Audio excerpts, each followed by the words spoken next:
DLA, ça veut dire dispositif local d'accompagnement. C'est un dispositif national qui se décline sur les différents territoires, qui a été créé pour accompagner au départ la pérennisation des emplois jeunes. Donc c'était il y a un moment. Donc c'est un dispositif qui a vocation à accompagner les structures d'utilité sociale employeuses dans leur réflexion sur la pérennisation de leurs emplois, mais de par là même la nécessité d'accompagner le développement et l'assise des projets. Donc du coup, le dispositif permet de mettre à disposition gratuitement des accompagnateurs qui vont accompagner un processus de réflexion collective pour travailler son assise financière, pour se projeter économiquement sur les activités, questionner ses logiques de gouvernance, etc.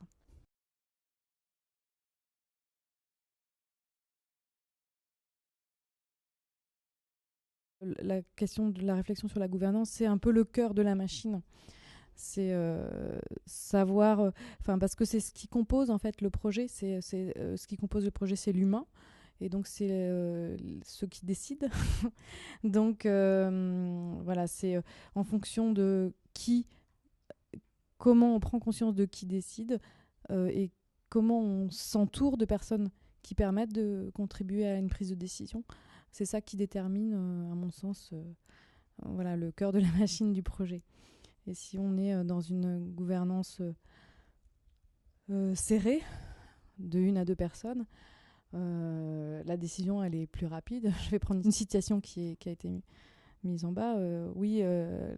La prise de décision est plus rapide, mais quand on est plusieurs, on avance plus loin. Voilà, donc parce que une composante avec une gouvernance à plusieurs personnes, c'est une capacité à prendre en compte l'altérité, une capacité à prendre en compte une diversité de compétences et une diversité aussi du coup de réseaux possibles pour développer les projets et les idées.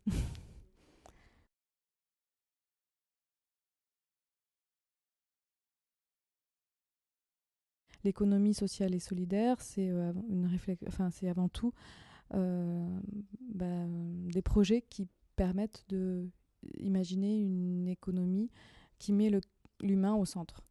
Donc c'est avant tout ça qui rassemble ce qu'on appelle la famille de l'économie sociale et solidaire, qui peut aussi se faire identifier au travers de ses statuts. Donc on va retrouver dans cette famille des associations, des coopératives ou des mutuelles ou des fondations.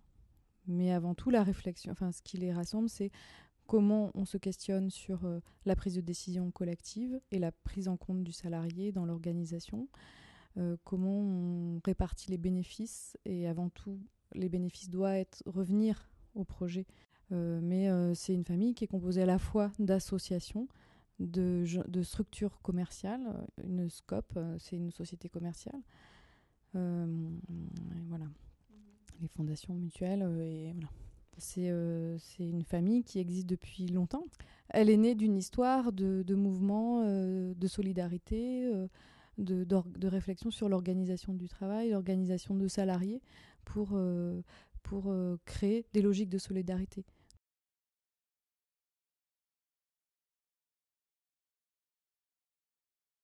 Je pense qu'il ne faut pas remettre en question ce qu'on a créé dans les logiques de solidarité. Il faut voir comment on peut les faire évoluer. Et pour les faire évoluer, il faut se rappeler l'histoire, je pense, déjà. Après,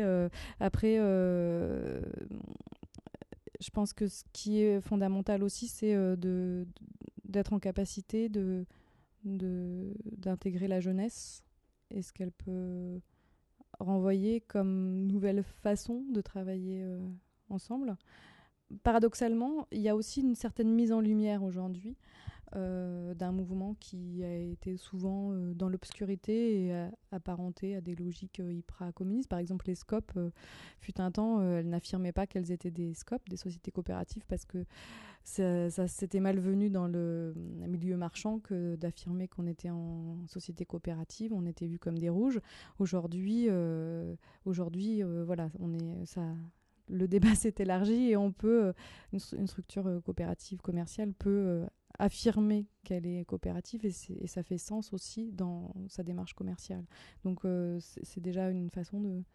Enfin, caractéristique sur le fait qu'il y a aujourd'hui une mise en lumière, d'autant plus qu'on a aujourd'hui un ministère délégué, c'est une première en France, et qui est au cœur de la machine au sein du ministère des Finances, donc qui est la démonstration d'un processus de montée en lumière de ces modes d'organisation qui sont souvent décriés. Une association, c'est aussi une structure professionnelle, parce qu'on a tendance à considérer que le professionnel ne relève que du secteur marchand et commercial, mais non, une association, c'est aussi une entreprise qui a des salariés, qui a une activité économique et qui est facteur de développement humain et économique sur un territoire.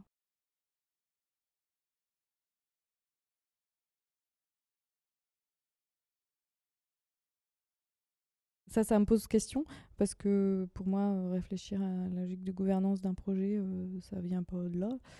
Je suis pas spécialiste de l'histoire, mais déjà l'entreprise, c'est pas, c'est un terme que je considère qui nous appartient.